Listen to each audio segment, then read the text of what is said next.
Now, if we look at this as a societal-wide project, putting these things together seems like an impossible task. We don't do very well at holistic thinking. We're used to dividing things up constantly. Reductionism to separate everything. The way we see to deal with this is through starting with ourselves, so that each and every one of us is connected and dependent in some way to each of these domains.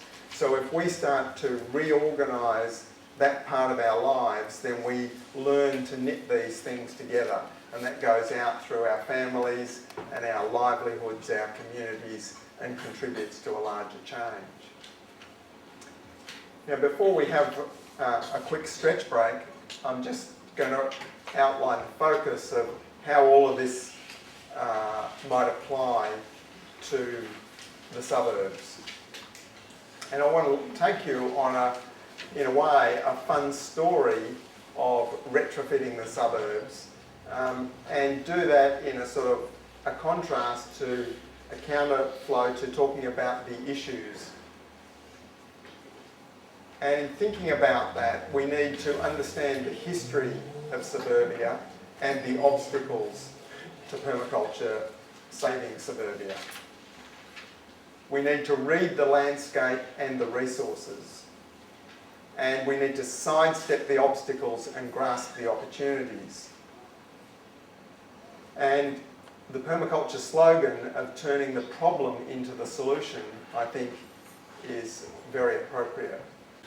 Get back to suburbia.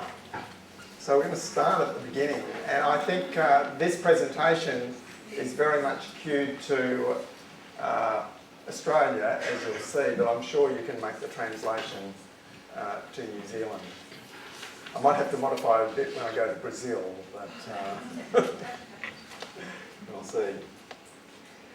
So if we look at the typical elements of suburban living in suburbia in the 1950s, single income, typically about $250 a week in today's money. A lot of people would find that amazing, that a family could live on that. A housewife and 3 children, often at home. And the house was often about 120 square metres on a quarter-acre block. It's about 1,000 square metres.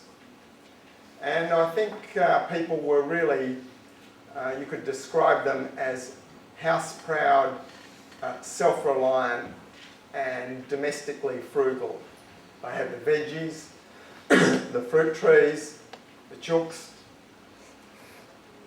the septic tank.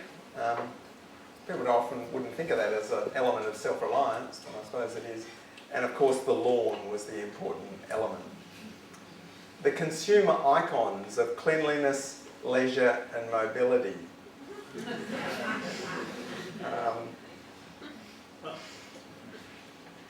The Hills hoist, the Victor lawnmower and the Holden motorcar.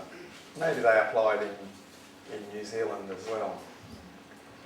And if we look at the foundations for this amazing growth of suburbia, there was the post-war economic boom of the 50s. And that was really based on cheap and abundant fossil fuel and timber. And Australia and New Zealand were riding on the sheep's back.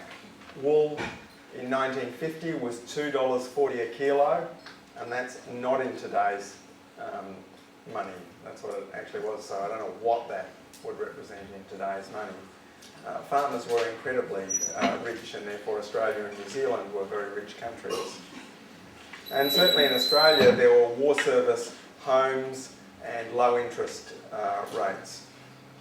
And the public infrastructure for suburban growth in the form of sealed roads, power, water, and later on in the process, sewerage. So how did this play out in a typical street? This is Aussie Street. It might be a street in Melbourne maybe. It's a bit like the suburb I grew up in Western Australia. So these are slightly bigger houses actually. They're 140 square metre brick and tile war service homes. And they're all pretty much the same. They've all got a porch out the front and a veranda out the back. So what's at number one, there's a married couple with no kids actually, and they've got a Hills hoist and a shed, and they've got the garage and the gravel driveway and the motor car, and the chook pen out the back and the veggie garden and fruit trees. Of course they've got lawn and the ornamental garden out the front. Now in number two, there's the married couple with 3 kids, and they've got the shed and the Hills hoist.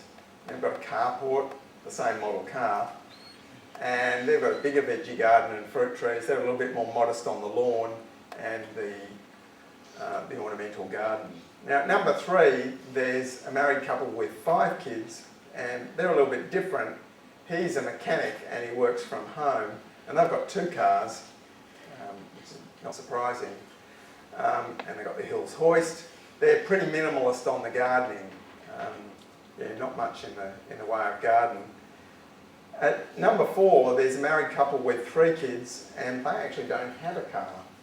He bicycles to work, and they've got this enormous veggie garden and fruit trees, and they've got this funny garden out the front, which is a grove of olive trees. We're not quite sure where they come from. We think they're from Greece or somewhere.